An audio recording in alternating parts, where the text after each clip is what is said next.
So Google fires an employee, his name's James Damore, saying that he violated the conduct code they have at the company by advancing harmful gender stereotypes in the workplace. Now, he's a software engineer, he wrote a 10-page memo, and in the memo he asked the company to do a number of things: to demoralize diversity, to stop alienating conservatives, to stop restricting programs and classes to specific genders and races, and to have an open and honest discussion, as he put it, about the costs and the benefits of these types of things. So Damore is now considering legal action against Google. I'm sure we'll have an update on that in coming days. But in the meantime, Democratic strategist Christy Setzer joins us today, as does Conservative Review's Deneen Borelli. It's been a big story today, especially after the firing last night. So, Deneen, let me start with you. Did you think he deserved to be fired? What do you make of this story? It's a private company. They can do whatever they want. However, what I think Google needs to do is do a search engine and find out what diverse really means.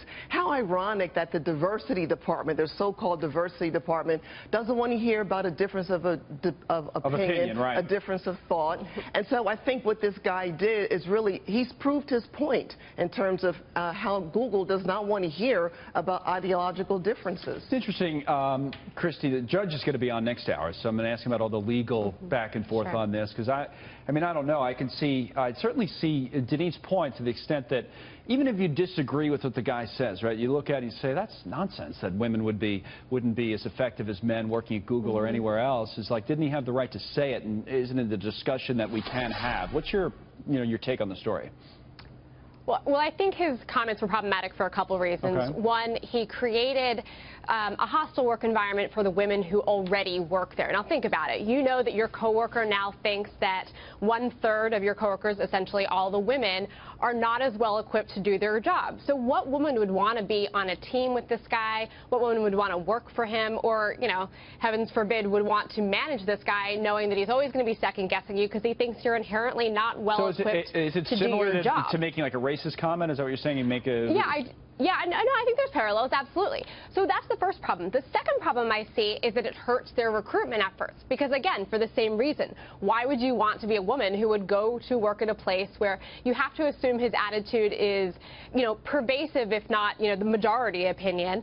Tech has a real problem right now, obviously. Well, tech has a problem just in the number of men versus the number of women, right? Speaking of diversity problems, there's far more men in this industry to begin with. But what do you say to that, Deneen? How do you counter that?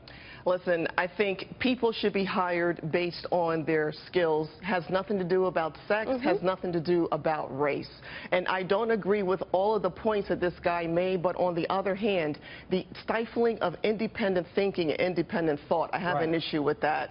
And so if you're going into this environment, you know this firsthand, that's what you're going to be faced with. Christy's point about hostile work environment, that if somebody said this and you were working there as a woman, would you feel then uncomfortable, as if somehow the environment had to be altered? What do you Listen, working in anywhere, in any environment, individuals need to be aware of what they are up against. I can't see how this can be a hostile work environment. And again, I think this goes back to Google stifling working next to the guy. The guy, even if that's his opinion. That's his opinion. So if you have the wherewithal to rise above that and do your job and do what you're being paid to do, which is provide results and provide your talent to whatever industry it is, that's what the bottom line is. So, Christy, you're saying if this guy has his opinion basically that, biologically men are somehow superior technology-wise to women, you'd say, I just don't want to have my desk next to this guy. Well, look, freedom of speech doesn't mean freedom from consequences. Obviously the company, it's a private company, has every right to say, we think that his words are damaging. Would I want to be on a team with this guy? Probably not, honestly. But he's also wrong on the merits, which is that, to be a good engineer, you certainly have to have the tech savvy to, but that's actually a fairly low-level bar.